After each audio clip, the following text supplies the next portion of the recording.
প্রথম কথা, বিপ্লবটি বেহাত হয়ে গেছে এবং সেটি ওই 72 ঘন্টাতেই প্রথম হয়েছে, যাতে করে বিপ্লবের যে লক্ষ্য এবং উদ্দেশ্য সেই জায়গা থেকে আমরা কম্প্রোমাইজ করতে শুরু করেছি।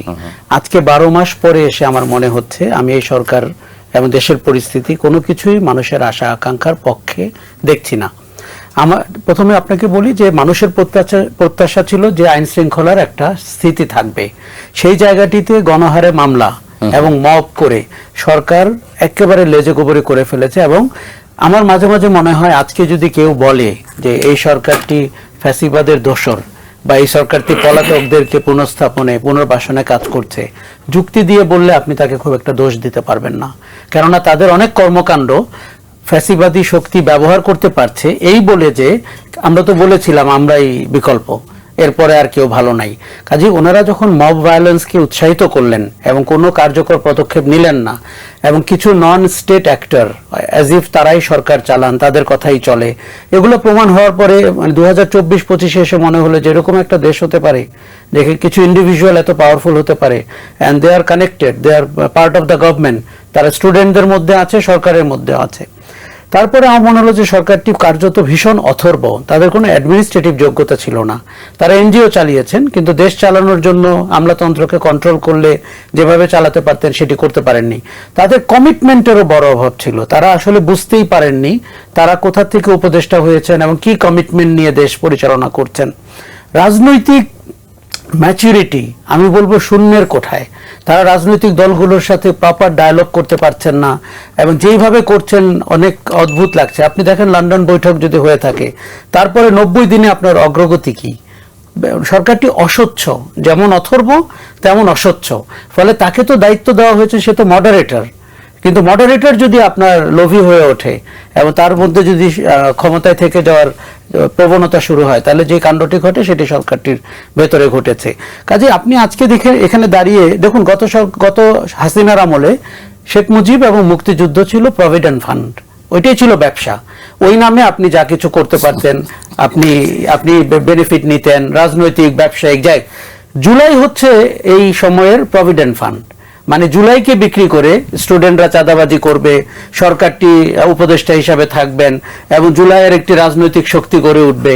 সবকিছু কিন্তু আমার মনে হচ্ছে জুলাইয়ের যারা মূল মাস্টার মাইন্ড, যারা জীবন দিয়েছেন, যারা আহত হয়েছেন, তারা কিন্তু কোনো কিছুর অংশ না, তারা এই সংলাপেরও অংশ না।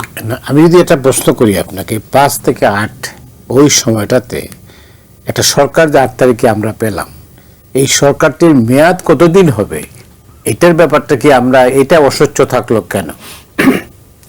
এটি ওই সরকার গঠনের প্রক্রিয়ার সাথে যারা ছিলেন তারা ভালো বলতে পারবেন, কিন্তু আপনার মতো আমারও মনে হয়েছে আমরা এই ভুল কি করে করলাম যে একটি সরকারের মেয়াদহীনতাকে আমরা গ্রহণ করে নিলাম।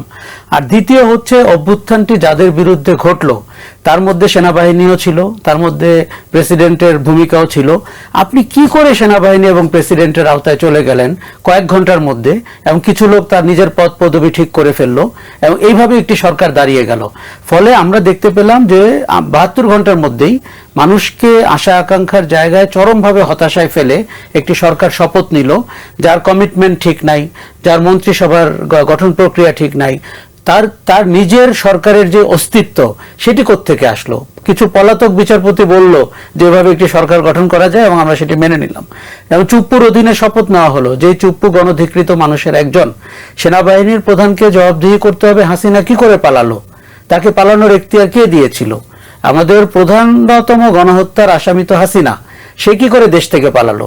ক্যান্টনমেন্টে যারা ছিল তারা একে একে কি করে পালালো? এয়ারপোর্টে আরাফাত ধরা পড়লো কি পড়লো না, হাসান মাহমুদকে দেখলাম, তারপরে সে কোথায় হাওয়া হয়ে গেল? আপনি খেয়াল করে দেখবেন জুলাইয়ে যারা জীবন দিয়েছে তারা এত বেশি প্রতারিত, আমাদের বেইমানির শিকার হয়েছে। এর মধ্যে পুলিশের বাণিজ্য ফিরে এসছে, নিম্ন আদালতের বাণিজ্য বা আদালতের বাণিজ্য ফিরে এসছে, সরকারের অনেকের বক্তব্য বিবৃতি। আপনাকে একটা উদাহরণ দিই, 111 কোটি টাকায় জাদুঘর হচ্ছে গণভবনটি, 7 মাসেও আপনি একটি কম্পিটিটিভ বিডিং করতে পারলেন না।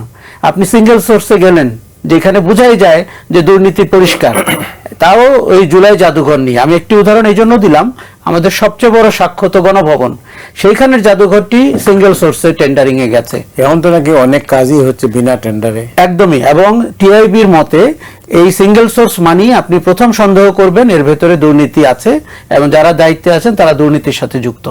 কাজেই আমরা দেখতে পেলাম হাসিনার জায়গায় অন্য কেউ চেয়ারে বসার চেষ্টা করলেন, তার সমস্ত নিয়ম কানুন রেখে, তার শাসন পদ্ধতি রেখে, এবং তার যত ধরনের ফ্যাসিবাদী আচরণ ছিল সেটা আমাদের অটুট থাকলো। কাজে আপনি যে বলছেন যে আমরা সঠিক ডিরেকশনে আছি কিনা, আমাদের মৌল চেতনার জায়গা থেকে একেবারেই নাই। আমরা কিছু প্রশাসনিক সংস্কার করতে চাই, সেটা আপনি 15 দিনেও করতে পারতেন। সরকার দায়িত্ব নেওয়ার পরে এত ঘটা করে কমিশন না করে আপনি কিছু অর্ডিন্যান্স জারি করে প্রশাসনিক সংস্কার করতে পারতেন। দেখুন, বাংলাদেশের সংস্কারের একটা বড় উদাহরণ ওষুধ নীতি 82 সালে করা। কি হয়েছিল? গণ অভ্যুত্থান হয়েছিল, ওষুধ নীতির জন্য হয়নি তো।